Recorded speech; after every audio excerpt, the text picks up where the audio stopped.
Hi, this is Roger, thanks for dropping by. This is an unboxing video, an unexpected unboxing video, and it arrived at 8:20 yesterday evening.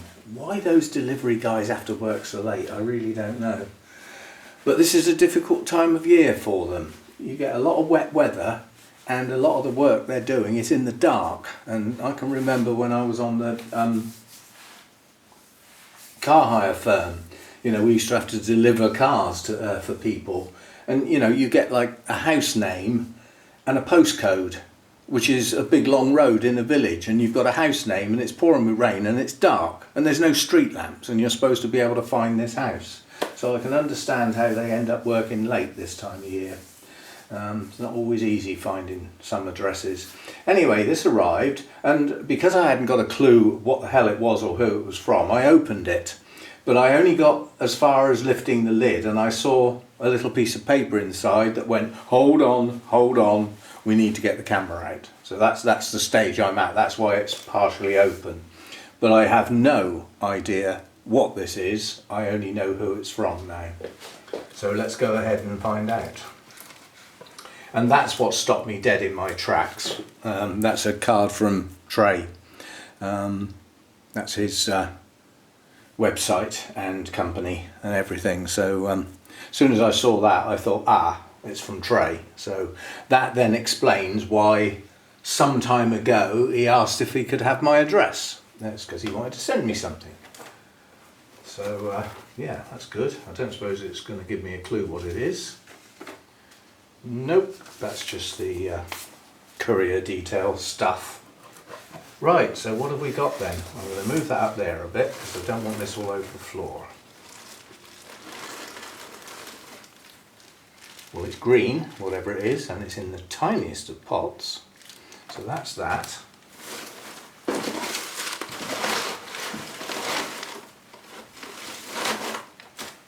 Right, so that's what it is. What on earth can this be? I asked him for anything. I remember a long time ago he had a plant. He did a talk at Wessex Orchid Society, and he had some plants for sale. And one of the plants he had for sale was an exceptionally large flowered dendrobium. One I already have, but it was a large flowered version of it. And because I was busy doing treasurer's stuff, I didn't buy it. And I did send him an email saying that if you didn't sell it, because I didn't even know whether he'd sold it or not, I was too busy, have you still got it? Can you put it to one side for me? But well, it doesn't mean to say this is what it is. Trey's not the best of people for dealing with his emails, I must admit. There again, nor am I, come to think of it. In fact, I'm not very good at dealing with emails at all. They go onto that list of, I'll do that tomorrow. And then the next day they're still on that list, so they're, you know, they'll do it tomorrow. Right, what have we got then? Intriguing. Oh my goodness. This, I'll just show you the label. I'll look this up and try and get a picture for you. This got an award of something or other, best in class or something, at the Bournemouth Orchid Society show. And I was chatting to Trey about it, saying I'd never seen it before, and the blooms were absolutely stunning. And that was the discussion we had. Well, he's obviously managed to get hold of one. I mean, Trey imports directly from reputable companies abroad, not backdoor jobbies. So all of his stuff that he has is, you know, good stuff, if you know what I mean. It hasn't come in back doors and been stolen from the wild or anything. Right, this looks a little bit soggy, and I would suggest I will dry that out a little bit. I've probably got heavily watered to post, but a couple of growths and something to work with. But I'm going to have to take great care with that simply because the one that was in the Bournemouth show I had never seen before and never heard of. So literally when I got, when I got home, I sort of looked it up and I thought, yeah, I wouldn't mind one of those. So there we are, Maxillaria lepidota, or lepidota, however you want to say it. Where on earth he's got this from, I don't know. Maxillaria is, I can't remember whether that's east or west. I've got a feeling Maxillaria is a South America, but don't quote me on it because I'm guessing. Right, well, thank you very much, Trey. As I said, not only is that good from the point of view that he's managed to get something, but he was running his stall. He was busy, he was doing his thing, selling orchids and, talking to people about these orchids and stuff like that. When you're running a stall at an orchid show, you are a busy person effectively. So the fact that he even remembered that I'd mentioned this orchid is good stuff. So yes, he could have actually saved that up and bought it for me next weekend, because he will be at the Devon Orchid Society show at Burnham's next Saturday or Sunday. Next Sunday it is, so I shall be off with Lynn to that, so I shall see Trey there. And I haven't paid for this or anything. I don't know whether he wants anything for it or whether it's a gift or whatever. But when I see him next Sunday, that can all be discussed. And yeah, then I can do a big thank you and everything. And if it's a gift, then I can get him lunch or something. I can do something, as a sort of thank you for the gift. Right, well, we will have to take pretty good care of that. I've got a feeling that he hasn't had this long. And in fact, I'm going to do it now before I forget. I'm going to take some of that media away from the base of the plant because it's quite damp. I just want to give it a chance to dry out a little bit. So, I mean, the chances are, if he hasn't had it long, if it's a recent import, then it probably hasn't got very good roots. It'll need a chance to root. But it's going to root from the bottom of the plant, not... Right, that'll do. I just want to get air around the base. I don't want that base soggy. So just get some of the media out of the way. Right, there we go then. A surprise parcel. And well, let's hope I can grow it. That remains to be seen. Hang on just a minute. I'll break off and I'm going to go and look this up, and I'll come back with a bit of a story to go with it. Okay, I will stick a picture up now of a sizable plant with multiple blooms on while I chat about it. Now, this is a cloud forest grower, but it's a more unusual cloud forest grower because it can be found at quite low elevations right up to very high. So this would be classed as cold to warm. In other words, it's very temperature tolerant, but it would be a high humidity plant in its natural environment. And being a species, we have to get as close to the natural environment as possible. Well, I've got the cool. We don't get a choice with that nowadays here. We don't get the heat.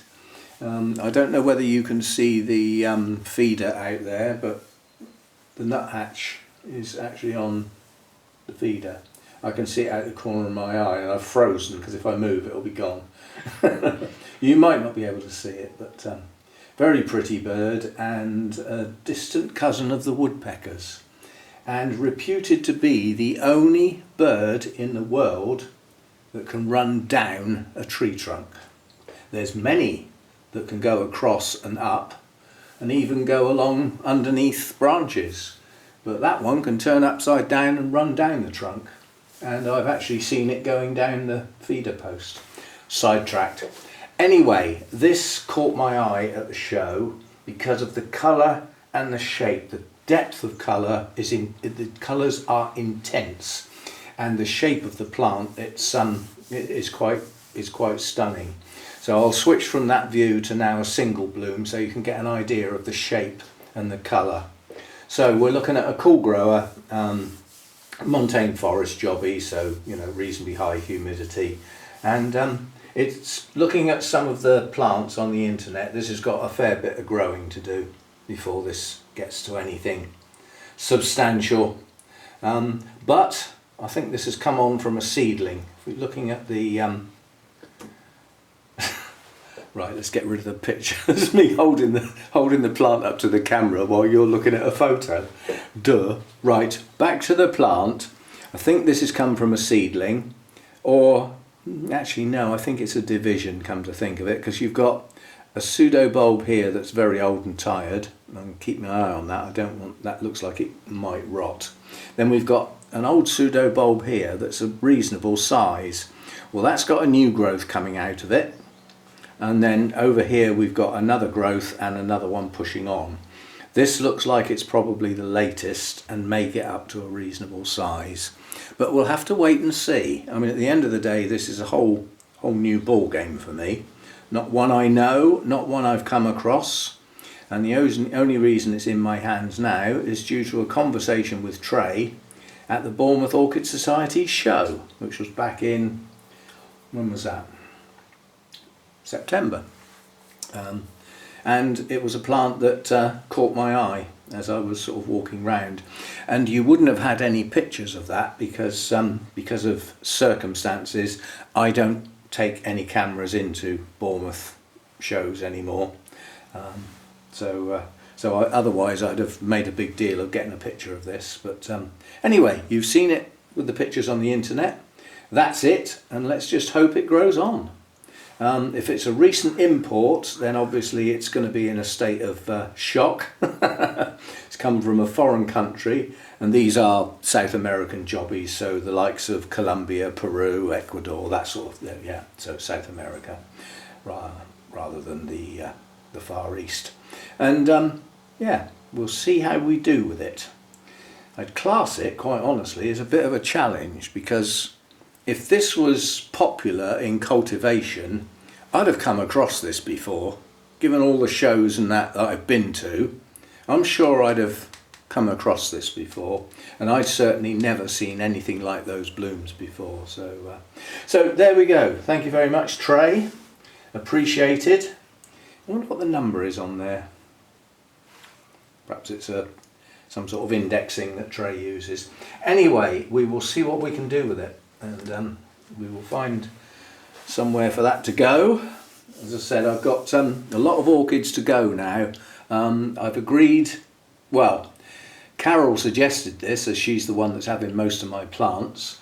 She said that she is happy to take them bare rooted, because otherwise she's paying for a large amount of postage, and I'll have a hell of a job packing all the pots and everything. So I've now got a much easier job. I can just lift the plants out of the pots, give them a shake. Don't try and take all the media off, just whatever falls off, and then just put a bit of tissue around the plants, and they can just lie flat in the bottom of the box and fill the box up until it's full. And line it with some bubble wrap or something, and make sure it gets posted. Well, it needs getting posting. We'll probably do it early next week, on the grounds that we're in a mild spell, so I haven't got to worry about things getting freezing cold overnight and in some sort of post office warehouse. So although nowadays those sort of places are heated, the workers wouldn't work in there if it was freezing cold. That's the way I look at it. So anyway, yeah, so I've got an awful lot of plants to go, and by sending them bare rooted, I get to keep the pots, which is a bonus, and the weight of the box goes right down because the media doesn't go with them. So that's good. So thanks for that. Right, I'll see you next time. A surprise unboxing with surprise contents.